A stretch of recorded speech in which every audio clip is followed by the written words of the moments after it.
ನಮಸ್ಕಾರ ಎಲ್ರಿಗೂ, ನಾನು ನಿಮ್ಮ ಈಶ್ವರೀಶು. ಇವತ್ತೇನಪ್ಪ ಕೆಲಸ ಅಂತ ಹೇಳಿದ್ರೆ, ನಿನ್ನೆ JCB ಗೊಬ್ಬರನೆಲ್ಲ ಕಲಸಿದ್ರಿಂದ ಅದಕ್ಕೆ ನೀರು ಬಿಡಬೇಕಾಗಿತ್ತು. ಅದಕ್ಕೆ ನಾ 3 ಬಡೆ ತೋಟದಲ್ಲಿ ಪೈಪ್ಗಳೆಲ್ಲ ಇದ್ವು, ಅದನ್ನೆಲ್ಲ ತಗೊಂಡು ಮನೆ ಹತ್ರ ಬಂದೆ. ಮನೆ ಹತ್ರ ಬಂದು ವಾಲ್ ಬಿಚ್ಚಿ ಪೈಪ್ನ ಜೋಡಿಸಿದೆ.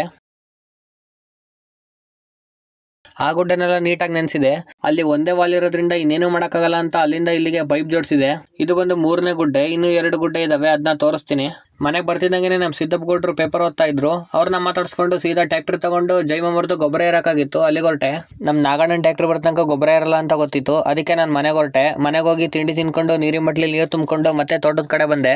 ಅಲ್ಲಿ ಟ್ರ್ಯಾಕ್ಟರ್ ತಗೊಂಡ್ ಬರ್ತಿದ್ದನಲ್ಲ ಅವನೇ ನಮ್ಮ ನಾಗಣ್ಣ. ಅವನು ಎಷ್ಟು ನಿಧಾನ ಅಂತ ನನಗೆ ಗೊತ್ತು, ಅದಕ್ಕೆ ನಾನು ಮನೆಗೆ ಹೋಗಿ ತಿಂಡಿ ತಿನ್ಕೊಂಬಂದ್ರು ಇನ್ನೂ ಬಂದಿಲ್ಲ, ಇವಾಗ ಬರ್ತಿರೋದವನು.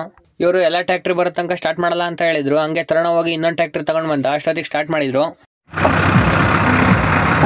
ಗೊಬ್ಬರ ಇರೋದೆಲ್ಲ ಮುಗೀತು. ಇವ್ರದ್ರ ಪಕ್ಕನೇ ನಮ್ದು ಇನ್ನೊಂದು ಗೊಬ್ಬರದ ಗುಡ್ಡೆ ಇತ್ತು, ಇದು 4ನೇ ಗುಡ್ಡೆ. ಇದನ್ನು ಕೂಡ ನೀಟಾಗಿ ಕಲಿಸ್ತಾ ಇದೀವಿ. ನಮ್ಮ ಈಶಾನ ಟ್ರ್ಯಾಕ್ಟ್ರಿನ ಹಾವು ಪಾಪ ಭಾರಿ ಲವ್ ಮಾಡ್ತಾ ಇದ್ದೆ. ನಾಗಣ್ಣನ ಟ್ರ್ಯಾಕ್ಟರ್ಗೆ JCB ಅಂದ್ರೆ ಆಗಲ್ಲ, ಏನಂದ್ರೆ ಇಟಾಚಿ ಕೆಲಸ ಮಾಡ್ಬೇಕಾದ್ರೆ ಏನೂ ಆಗಲ್ಲ ಅವ್ನ ಟ್ರ್ಯಾಕ್ಟ್ರಿ. ಈ JCB ಕೆಲಸ ಮಾಡಿದ್ರೆ ಏನಾದ್ರೂ ಒಂದಾಗುತ್ತೆ. ಇವಾಗ ದಬ್ಬಕ್ ಹೋಗಿ ಡೋರೆ ಬೆಂಡ್ ಆಗಿದೆ. ಇದು ಲಾಸ್ಟ್ 5ನೇ ಗುಡ್ಡೆ, ಇದು ಕಲಿಸ್ತಾ ಇದೀವಿ. ನೆಕ್ಸ್ಟ್ ಒಂದೊಂದು ಗುಡ್ಡೆನ ಯಾವ್ಯಾವ ತೋಟಕ್ಕೆ ಹಾಕ್ತೀನಿ ಅಂತ ತೋರಿಸ್ಕೊಡ್ತೀನಿ. ಇವತ್ತಿನ ಇಷ್ಟು ಕೆಲಸ ಆಯ್ತು, ಬೈಕ್ ತಗೊಂಡು ಮನೆ ಕಡೆ ಹೊರಟೆ. ಇವಾಗ ಏನಂದ್ರೆ ಎಲ್ಲ ಊರಲ್ಲ ಹಬ್ಬ ನಡೀತಾ ಇದೆ, ಅದೇ ರೀತಿ ಕ್ಯಾಟಿಂಗ್ ಹಬ್ಬದಲ್ಲೂ ಹಬ್ಬ ಇತ್ತು. ಊಟ ಮುಗಿಸ್ಕೊಂಡು ಬರ್ತಿರ್ಬೇಕಾದ್ರೆ ಅಣ್ಣರೆಲ್ಲ ಸಿಕ್ಕರು, ಅವ್ರನ್ನೆಲ್ಲ ಮಾತಾಡ್ಸ್ಕೊಂಡು ಬಂದೆ. ಇದಾಗಿತ್ತು ಇವತ್ತಿನ ದಿನಚರಿ.